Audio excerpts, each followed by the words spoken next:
Ils étaient une centaine devant le Conseil général ce vendredi matin. Les syndicats du département sont venus manifester à l'occasion de la séance plénière mensuelle.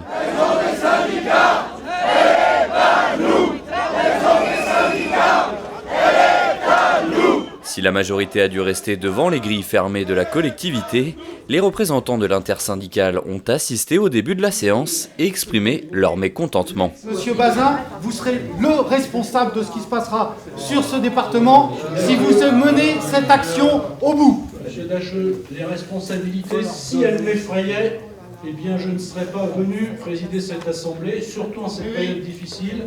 Les menaces ne m'impressionnent pas. Ce ne sont pas des menaces. Par contre, le dialogue restera nécessaire.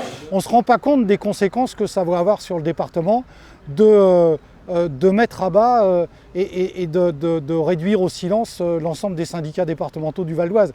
Puisque de toute façon, on ne nous propose rien en termes de relogement. Il n'y a pas de possibilité de discuter sur un relogement des organisations syndicales. C'est après, vous vous débrouillez. Et même si on nous propose de rester dans la maison le temps de la vente, de toute façon, on nous coupe l'électricité, on nous coupe l'eau, on nous coupe le chauffage et on a impossibilité de fonctionner. Les syndicats parlent d'une expulsion, le Conseil général de son côté souhaite une transition. Le premier vice-président, Luc Strejano, les a reçus.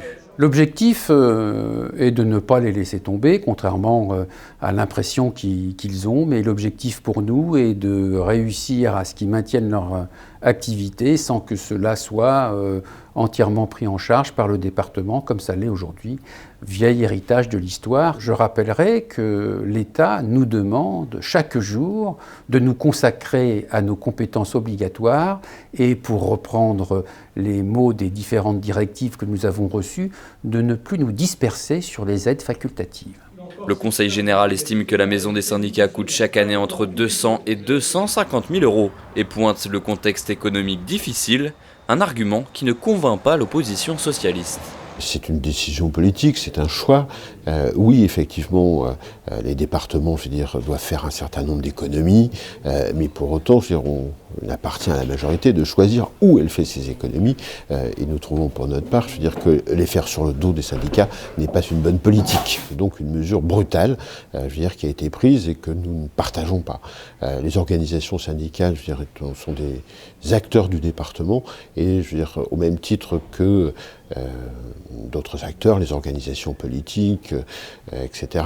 Il convient, qu'une solution, puisse être trouvée de manière à ce que les syndicats puissent exercer correctement leur rôle. La collectivité a pris 2 engagements auprès des syndicats, communiquer le chiffrage exact du coût de fonctionnement et organiser un tour de table avec différents partenaires pour trouver une solution.